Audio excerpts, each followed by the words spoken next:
Hello, welcome back. Let's get on with this episode 2. Now that I've explained about the roots of the shit, like the causation, to give samples and the six other core things to learn about the discussion back and forth between those guys. Before I got into the science, more of into the nitty gritty, shitty titties of it. I can rhyme when I want to. Back when a mechanic friend gave me a great poem. He was a poet and he didn't even know it. Back when I was young and I had no sense, I stuck my cock on an electric fence. The grass so tall that it tickled my balls. I nearly shit my overalls. Alright. Trying to keep your attention with a few chuckles. Fucking listen, okay?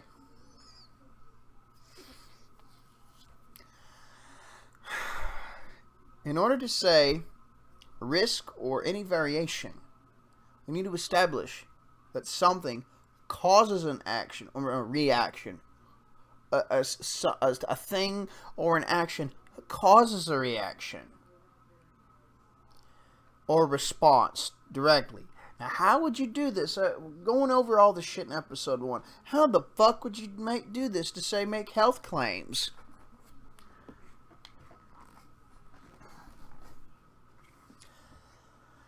Four experiments fit this criteria. Now, the second one is the absolute best of them all. When I wrote the script and I rehearsed it all the times, I didn't change it. I just left it at the position I left it, even though it should be numero uno if I'm going to be completely accurate. But I said, fuck it. I'm not I already changed enough. I'm not doing any further. I'll confuse myself from all my rehearsing. But I could be wrong, but I think you may not need as many steps afterwards when it comes to experiment type 2 to calculate statistical strength, utility, or meaningfulness. And those three words are synonyms in this case. Anyways, yeah, might not need. I don't think you mean. I could be wrong, but still, maybe not have as many steps afterwards to calculate statistical meaningfulness. And the reason I say this is due to being more direct and straight for the throat, so to speak. So to speak, so to speak, so to speak, so to speak. Hope you enjoyed that little reference. Check that presentation out. At a couple channels. I got that. The channels I got that from.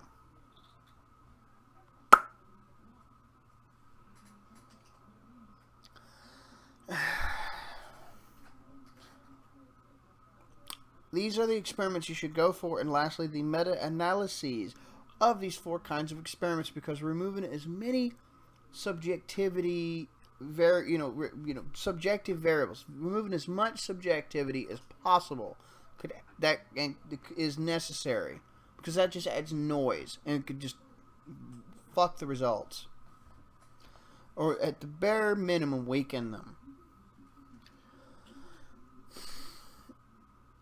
So, just explaining the core lessons of 4 and 5 and 6, and explaining the whole thing about correlation and causation, as giving 2 examples. I already outed Ansel Keys. Anyone who says anything beyond anything less than his being a quack for this, it outs the WHO, the CDC, the USDA, the FDA, the fucking the feds here in general, pretty much most all the world's governments that peddle these same kind of shit, or mandates or anything near it. It's special emphasis on the West, though. Most MDs in general, all vegans and vegan doctors on the get-go, and lastly, it ousts Big Pharma, but then again, most vegans are just useful idiots that are too arrogant to admit they're wrong, and don't it's stupidity and arrogance and brattiness go hand in hand, okay?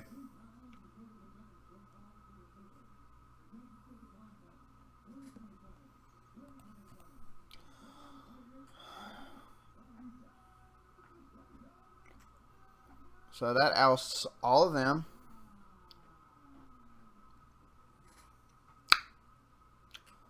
So what are these 4 trials to be considered?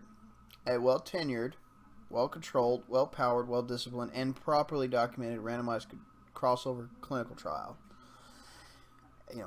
Or randomized, crossover trial is also called, for if you want to shorten it by one word. I don't see the point. Anyways, a well-tenured, well-controlled, well-powered, well-disciplined, and properly documented, meticulously direct human population intervention clinical trials that has multiple demographics, population groups, a decent size ability, I would imagine. And I'm pretty, if my understanding is correct, if you want a shorter time span, you would have the population size be grown. If you want it to be less, you want less population density, you have to do it for longer periods. I could be wrong. Again, correct me if I get it wrong. Please do. Again, like I said, I'm stepping out of my lane here, out of mechanics shit, and I'm willing to say I'm probably wrong, but at least I'm being I'm trying to approach it with humility and the fact I'm probably fucking up something. So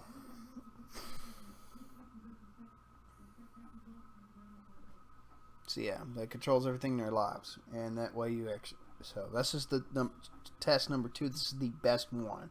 This is the one. This is the standard. All the other 3 are secondary, but here comes the other 2 anyway.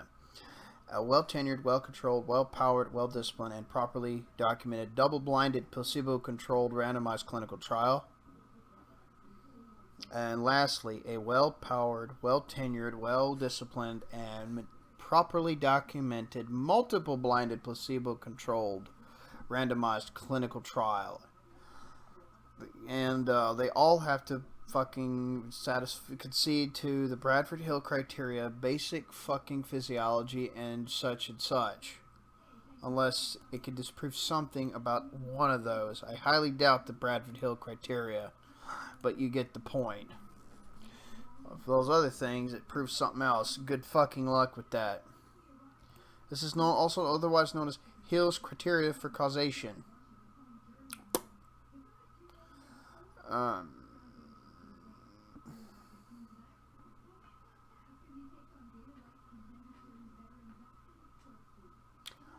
And what's funny is these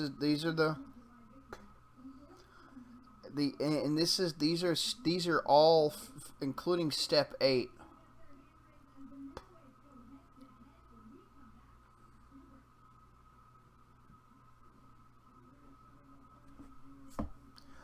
All 9 steps of the Bradford Hill criteria by Sir Austin Bradford Hill, the statistician.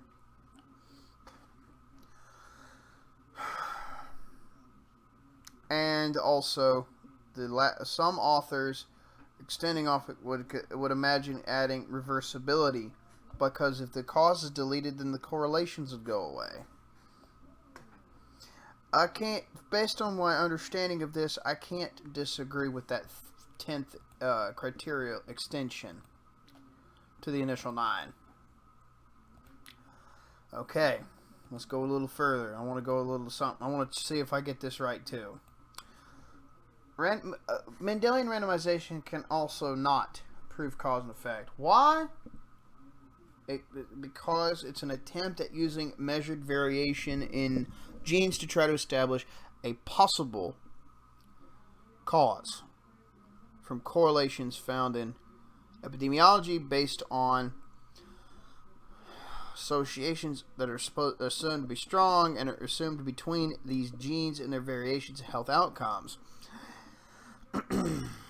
The issue is it cannot, because what they're doing is a sophisticated, from my understanding anyway, a sophisticated guessing game, and trying to use gene variants and associates to attempt to make a possibility for causality. And if you understand epigenetics enough, I would imagine anyway, again, this is my understanding, I'm pretty sure epigenetics is the first weakness of this whole thing, because gene expression kind of seems to be able to throw this off. So that's the first of the 4 fundamental weaknesses of Mendelian randomization, from my understanding.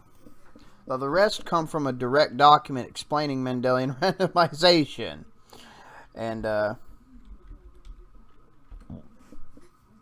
excuse me. The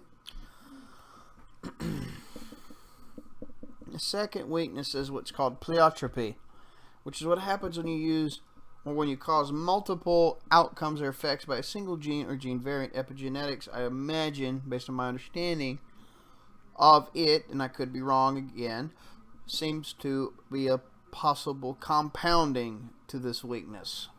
It might compound this.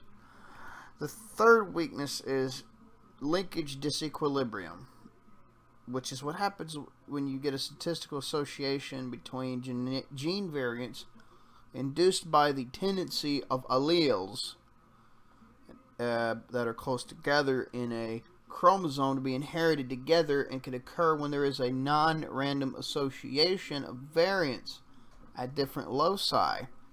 An allele is one or two more versions of a DNA sequence at a given genomic location. Location of genomes in genome talk. This is genetics lingo. This is genetics lingo. Loci in this case is plural for the biology term that is the position in a chromosome of a particular gene or allele. By this principle, 2 SNPs, which in this case means it's an abbreviation for single nucleotide polymorphisms, which are the most common type of gene variation. So 2 SNPs have a disequilibrium if they are observed to be inherited together more often than expected. But disequilibriums being not in equilibrium, or knocked out of it, or not being in it at all, or never been in it, so on and so forth. It's being out of equilibrium. Those who might not know what equilibrium is, it's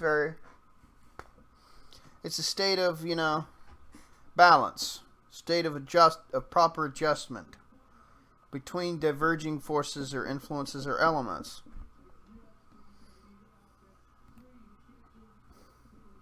I'm giving definitions of the definitions. You're getting a taste of what it's like doing this shit by myself.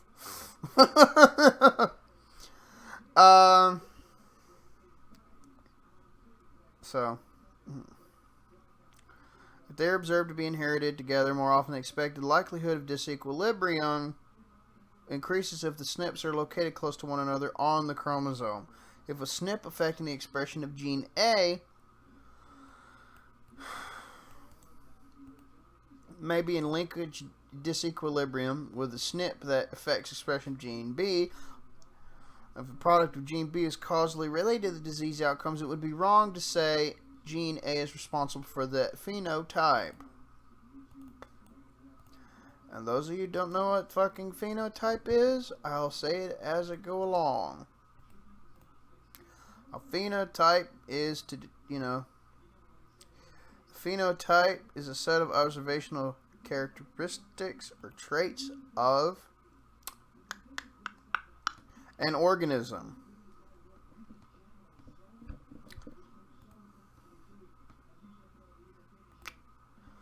Although associations could be found as a result to limit the influence of disequilibrium, they abbreviated as LD in the document I mostly copy-pasted a lot of this section from. Ideal gene variants for Mendelian randomization are those not as close to the other genes that can influence an outcome through their pathways, and even then, this is my ad-lib to this part of the copy-paste, my paraphrasing it, essentially. Even then, it's still an estimation effort. The fourth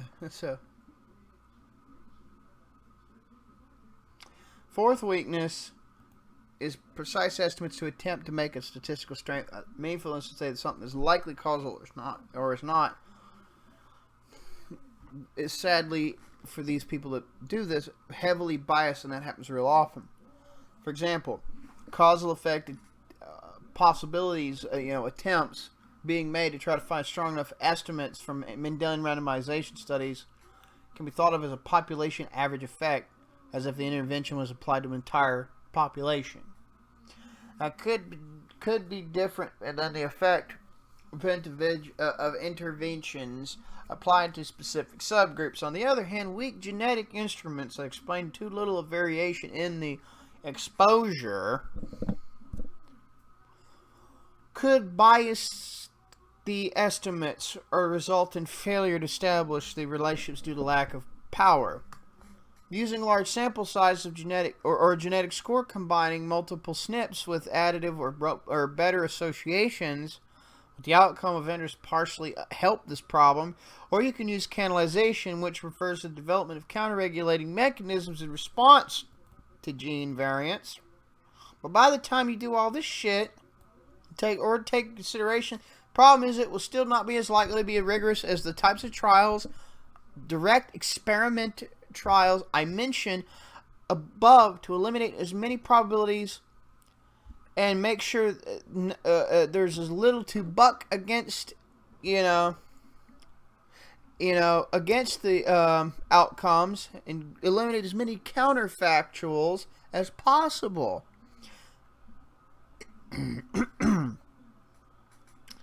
These are the witnesses from what my understanding of a Mendelian randomization entail of it.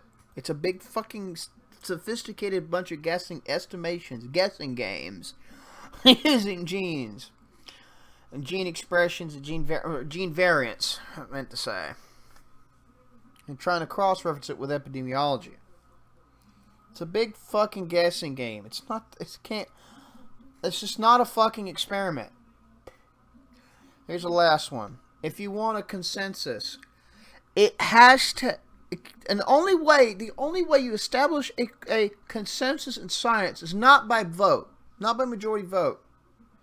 It has to be a consensus of repeated findings that can also be counter-tested for process of elimination to ensure and elimination of errors to ensure it's the truth and no data altering in any study, or you fabricating the out results. Period. If you want to do another counter-test experiment, you factor those findings out by improving and eliminating them before you start the next experiment instead of adjusting anything. That's how you do it, motherfucker. Anyway, thanks for watching. Just as in episode 1, the description below will have the references.